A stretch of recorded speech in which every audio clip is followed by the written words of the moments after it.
En el ciclo festivo de los barrios de San Pedro Cholula, en particular en el sistema de cargos menores, se celebra el día 8 de diciembre la festividad dedicada a la Inmaculada Concepción de María. En esta ocasión nos enfocaremos a la festividad que se realiza en el barrio de Santa María Xixitla, conocida como la Fiesta Atonantzin, una celebración que realiza el niño mayordomo Telpox del barrio, la primera mayordomía de los sistemas de cargos menores dentro del barrio.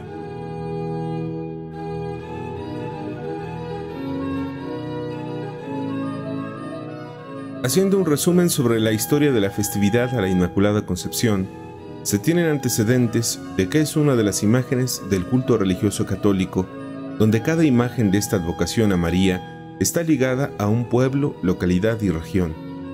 Algunas representaciones sagradas han podido convertirse por decisión de los creyentes en patronas de grandes santuarios. La llegada a México de la Inmaculada Concepción a María fue a través de Hernán Cortés. El conquistador era fiel devoto a la Virgen María, aun cuando en su país natal su patrono era Santiago Apóstol. Al llegar a San Juan de Ulúa el 21 de abril de 1519, un Viernes Santo, donde el conquistador español improvisó un altar colocando una cruz y a la Virgen Santísima. Lo mismo realizó en Tenochtitlán. En lo alto del templo, apartando los ídolos, colocó también un altar con una cruz y una imagen de Nuestra Señora. La historia nos menciona cómo la conquista está marcada por constantes menciones y evocaciones a María Virgen. Desde la llegada de los españoles se inicia y fomenta su veneración. En Europa el culto a María era extenso, desde 9 decenios atrás, por lo que es de esperar que en la Nueva España, a partir del siglo XVI, se tengan devociones marianas en el Valle de México, donde se inician los cultos a la Virgen de los Remedios, que auxiliaba a los conquistadores en las batallas, como la de la Noche Triste, y en la que la Virgen intervino cegando a los indígenas mexicas al levantar tolvaneras. La Virgen de Guadalupe, que aparece en 1531 a 10 años de la caída de la Gran Tenochtitlán, y que posteriormente se arraigó en el centro de México. En la colonia era común que la orden de los franciscanos creara hospitales para indios en todas sus fundaciones, donde se fomentaba la veneración a la Inmaculada Concepción de María. Se conformaban cofradías a Nuestra Señora de la Concepción. Franciscanos y conquistadores impusieron la veneración a la Madre de Dios con el apoyo del Obispado de México y Fray Juan de Zumárraga, que reforzó en su adoctrinamiento en la Iglesia de la Nueva España. Los franciscanos se inclinaban más por la imagen femenina de María, porque estaba más cerca del imaginario mítico religioso de los naturales, quienes no olvidaban a sus deidades protectoras, donde la Virgen ahora velaba a los enfermos. Fray Diego Muñoz señala que los indios se organizaban para atender a sus enfermos y apoyaban recursos para los hospitales según sus posibilidades. Sin embargo, también era obligación que la comunidad participara en la siembra de las sementeras de trigo y maíz. Con lo cosechado adquirían alimentos y medicinas que dio resultados positivos en la promoción de la Virgen María, donde además rezaban la doctrina, oficios para difunto y los días sábado culto especial a la Purísima Concepción, patrona de los hospitales. La imagen de la Virgen María fue impuesta en el imaginario de los indios a través de los misioneros, los primeros frailes con su obsesiva devoción a la Inmaculada Concepción, misma que los indios la asociaban con sus divinidades femeninas, relacionadas con la fertilidad, la vida, la madre de los dioses, mientras que para los conquistadores era la madre de Jesús, intercesora y protectora de los indios. Mientras que el patrono Santiago se alejaba a zonas de guerra, quedaba María haciendo casa y esperanza para indios, conquistadores y frailes. María fue utilizada por los franciscanos para aculturizar la nueva iglesia en México, para introducir a la única religión verdadera y mitigar el trauma y tragedia de los vencidos y convertidos. Los conquistadores pensaron que si los naturales elaboraban imágenes en piedra o pinturas, frescos o estelas donde representaban a sus deidades, sería más fácil usar imágenes para enseñar la doctrina en vez de textos. ya que también en España representaban con imágenes a Cristo, la Virgen y santos. Lo importante era convencer a los indios a través de la reiteración y temor a Dios. Llegaba el tiempo entonces de sustituir unas imágenes por otras. Los ídolos indígenas que sufrieron invasión de las imágenes del cristianismo y de los europeos. Un largo proceso que también originó conflicto en el aspecto cultural, porque una imagen no siempre tuvo su correspondencia de una lengua a otra, por los significados y confusiones en la evangelización. A través del tiempo, las imágenes de las deidades fueron desplazadas y también sus significados a favor de los conquistadores, particularmente con el hecho de que Jesús había sido sacrificado para salvar a los hombres, algo semejante a los rituales mesoamericanos, lo que facilitó el aceptar las nuevas imágenes de la Madre de Dios, bajo otra forma pero que les recordaba a Cihuacóatl, Totsi o Tonantzin, cada una nombrada en cada lengua de cada cultura para nombrar a la Madre Tierra y Madre de los dioses. La Inmaculada Concepción de María ocupó, a partir de la colonia, el espacio de las deidades indígenas, a través de su manto protector de una mujer que, como todas las madres, es buena con sus hijos, para así representar la nueva religiosidad mestiza que fomentó la devoción. El Papa Pío IX, mediante la bula Ineffabilis Deus, proclamó la Inmaculada Concepción de María en 1854. De los 4 dogmas de fe en torno a María, su maternidad divina y su virginidad fueron aceptadas por la Iglesia. Los otros 2 generarían por siglos polémicas. Tanto la Inmaculada Concepción como la Asunción en cuerpo y alma a los cielos de María, este dogma fue formulado por el Papa Pío XII en 1950, fueron siempre prácticamente aceptadas por los estratos bajos del pueblo. La Inmaculada Concepción, dogma defendido y difundido arduamente por los franciscanos, resulta ser el principio esencial de la implantación del culto a María en México. La creencia en la Inmaculada Concepción, sobre todo en círculos influyentes de la Iglesia de Inglaterra, el sínodo celebrado en Londres en 1129 prescribió la fiesta de la Inmaculada Concepción para todas las diócesis inglesas. De aquí se fue extendiendo con fuerza el culto hacia Francia e Italia. En Roma fue hasta la tercera década del siglo XIII que en la curia se pudo escuchar una misa el día 8 de diciembre, como día de la fiesta de la Inmaculada Concepción.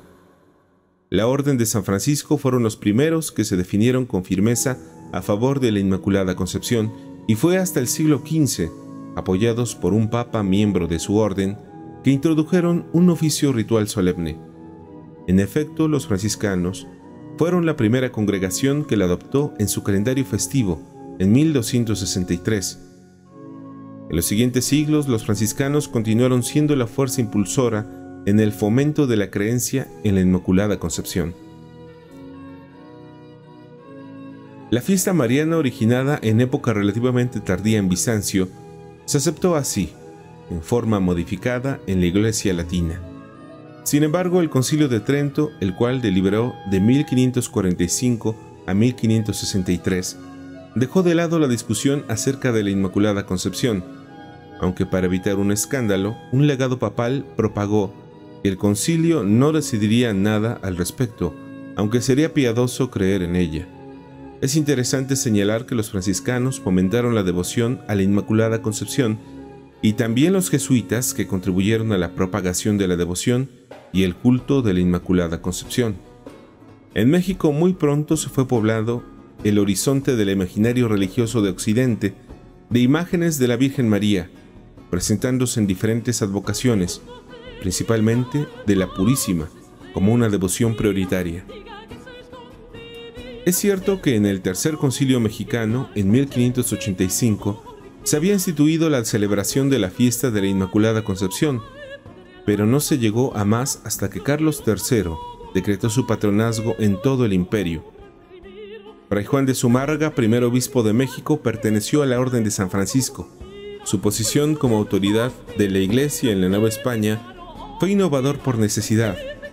Tuvo bajo su responsabilidad ordenar y sistematizar el adoctrinamiento de los naturales en todos los rumbos por donde las fronteras se iban ensanchando. Su misión como obispo y al final como arzobispo abarcó de 1528 a 1548.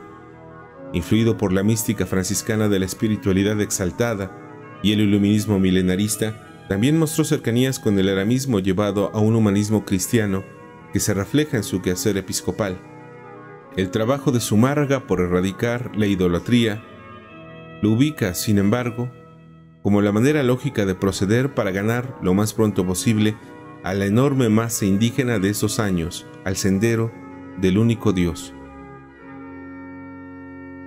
Su tarea de levantar la fe cristiana a través de la religiosidad hispánica, Jesús, la Virgen y Santiago, en sus tres facetas, apóstol, evangelizador y guerrero, siguiendo su formación teológica filosófica, no fue, al igual que los demás miembros de su orden, dado a la promoción de milagros, ni a aceptar la invención de imágenes, no en el Nuevo Mundo, donde la tarea de implantación de la fe implicaba quitar de raíz cualquier protagonismo visionario espiritual indígena, pues antes que nada debía afianzarse la doctrina cristiana, la única verdadera, en Occidente y en España.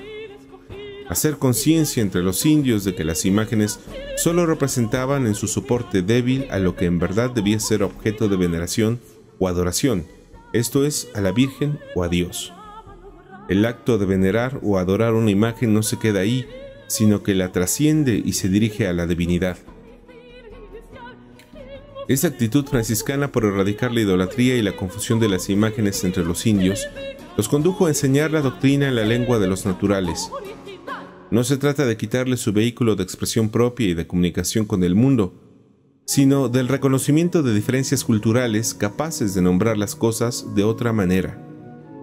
Era el objetivo principal de la nueva iglesia, en la que las almas eran ganadas para Dios, desde el principio con un plan de evangelización, sin idolatrías ni supersticiones, por lo que los primeros franciscanos, como frecuentemente lo harían misioneros de otras órdenes, levantaron sus conventos y capillas sobre las ruinas de los templos paganos de los indígenas.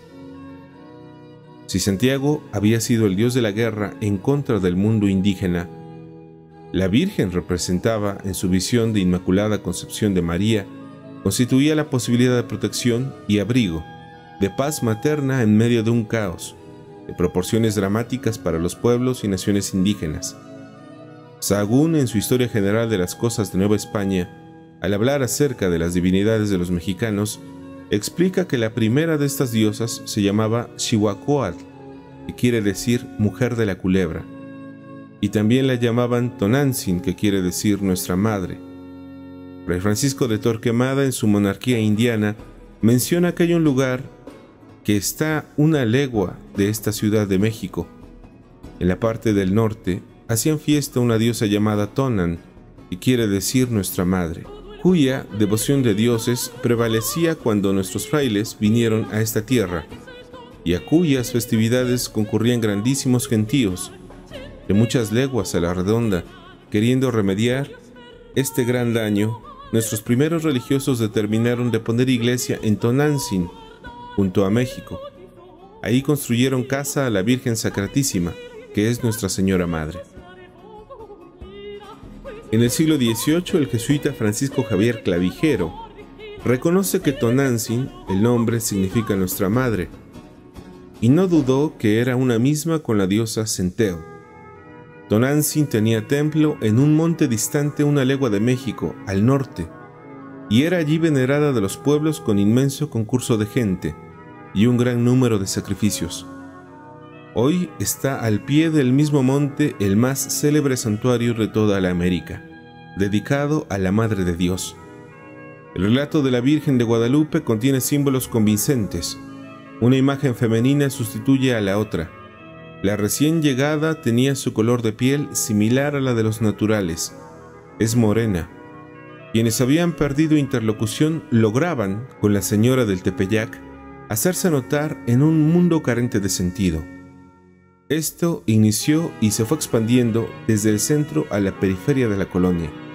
El avance de la devoción a Guadalupe fue lento en algunas latitudes. Los frailes hicieron mejor su labor de promoción de María en las remotas tierras del noroeste.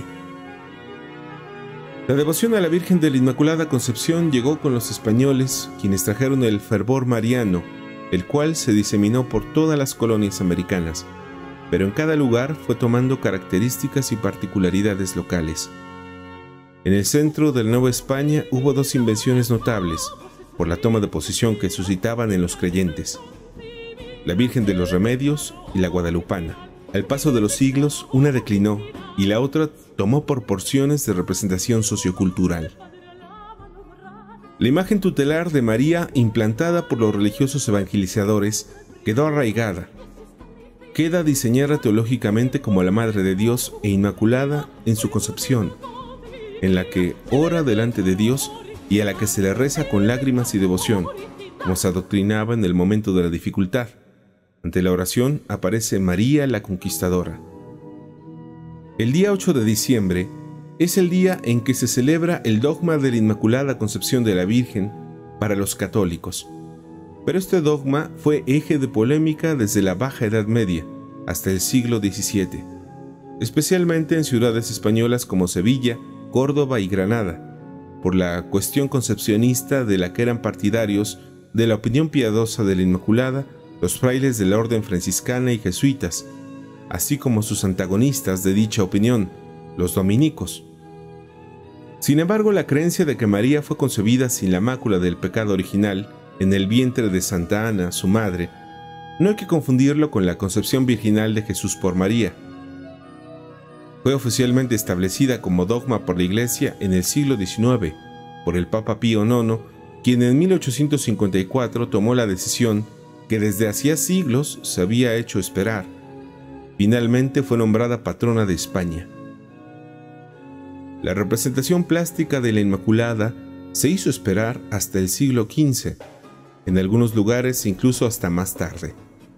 Sí es cierto que desde el siglo XIII se venían celebrando fiestas en su honor. La iconografía de la Inmaculada no fue estable desde el principio, debido a su complejidad en la representación del concepto de pureza. Experimentó cambios iconográficos y solo en el siglo XVII, que es el siglo del que data la gran obra de Murillo, aparecerá la imagen definitiva que se configuró y pervivió en el tiempo hasta nuestros días. Algunos de sus elementos formales más característicos proceden de un pasaje del Apocalipsis. Una gran señal apareció en el cielo: una virgen vestida de sol, con la luna bajo sus pies, y una corona de 2 estrellas en la cabeza. Tras el Concilio de Trento y la instauración de la Contrarreforma católica, se establecieron nuevos dogmas iconográficos de representación mariana que viajaron al continente. Las pautas de la nueva representación de la pureza de la concepción de María vinieron de la pluma del pintor y tratadista Francisco Pacheco, suegro de Diego Velázquez, quien codificó la iconografía de la Inmaculada en su obra Arte de la Pintura, publicada póstumamente en 1649. Pacheco dice así: hace de pintar, pues, en este aseadísimo misterio, esta señora en la flor de su edad, de 12 a 13 años, hermosísima niña, lindos y graves ojos, nariz y boca perfectísima y rosadas mejillas, los bellísimos cabellos tendidos de color de oro. Hace de pintar con túnica blanca y manto azul, que así apareció esta señora a doña Beatriz de Silva, portuguesa, vestida de sol, un sol ovado de ocre y blanco, que cerque toda la imagen unido dulcemente con el cielo, coronada de estrellas, 12 estrellas. Una corona imperial adorne su cabeza, que no cubra las estrellas. Debajo de los pies la luna. Adórnase con serafines y con ángeles enteros que tienen algunos de los atributos. Velázquez y Zurbarán, 2 importantes pintores barrocos de la corona, siguieron en su mayor parte las indicaciones de Pacheco para realizar sus inmaculadas. El color de la túnica suele vincularse habitualmente a la Virgen, el azul del manto se ha relacionado con la tristeza, pero también la pureza y la divinidad, y el rojo en la naturaleza humana. La introducción del dogma de la Inmaculada Concepción afectó a la espiritualidad y redujo a la mujer indígena con ocasión de la conquista y misma mujer hispana, como la ha puesto de relieve José Oscar B. Oso. Según Vilma Moreira da Silva, en algunos sectores de Occidente se estaba dando una explotación del culto a la Virgen María, reduciendo el modelo mariano a una feminidad ideal, exaltando las virtudes que se decían en la época propias de la mujer, como la modestia, la aceptación, pasividad, resignación, sumisión, humildad, etc., reduciendo cultural y alienantemente la dimensión y el rol social del ser femenino. La devoción a la Inmaculada Concepción de María fue extendiéndose en el territorio mexicano y cada imagen se enriqueció en su lenguaje representativo, con las formas iconográficas nativas, hasta conseguir la deseada conquista espiritual a través de los nuevos significados y valores identitarios propios del territorio mexicano. Un ejemplo de esto lo tenemos en Tonantzin, la imagen que se encuentra en el templo del barrio de Santa María Xixitla, una escultura elaborada a base de pasta de caña que, de acuerdo a Esther Cianca, es una imagen interesante de la Virgen María, una purísima concepción. Las manos de esta imagen son muy toscas, elaboradas en una época posterior. Es una imagen policromada y estofada que pudo tener su origen en el siglo XVI o en los inicios del siglo XVII. La imagen de Tonantzin es una combinación entre la Purísima Concepción, la Virgen de Guadalupe y la deidad de Tonantzin.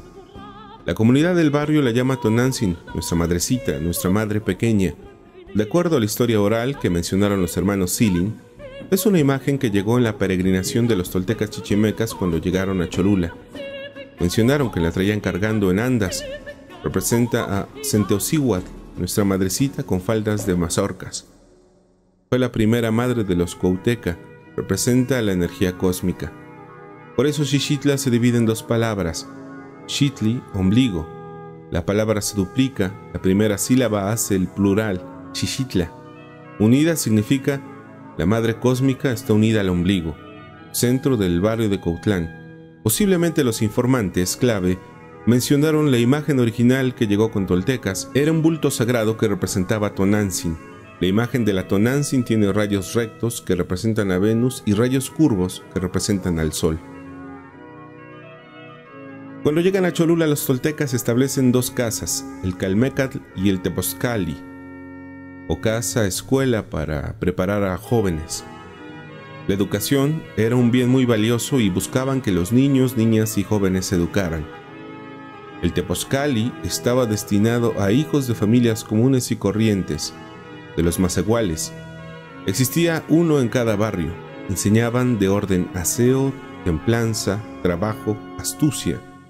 A los jóvenes nociones de agricultura y de artesanías y adiestramiento para la guerra. Todo dentro de un ambiente religioso con frecuentes ceremonias en honor de sus dioses.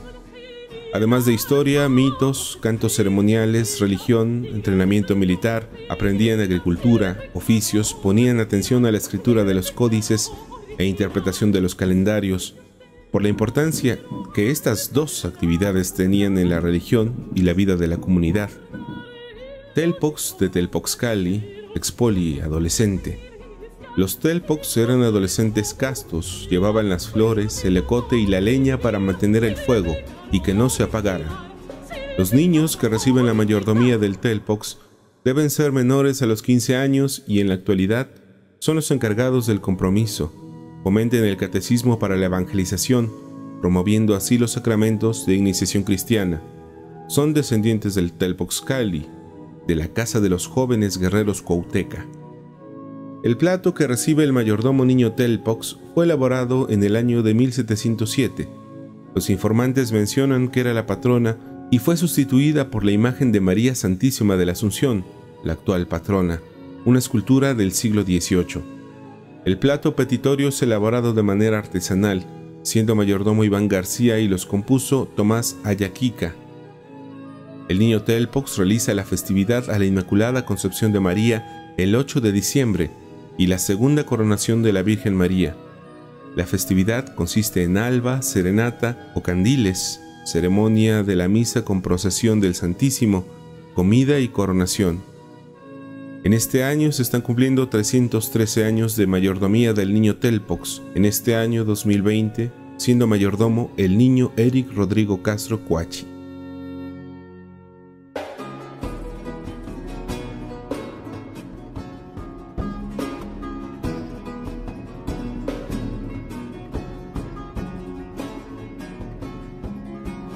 Todo el mundo celebra, pues es rey la escogida, diga que soy escondida, sin pecado original, sin pecado original. Si mandó Dios verdadero al Padre al amado honrar, lo que los mandó guardar y lo hizo obra primero, y así está la iglesia, en vos la dejó cumplida, pues os es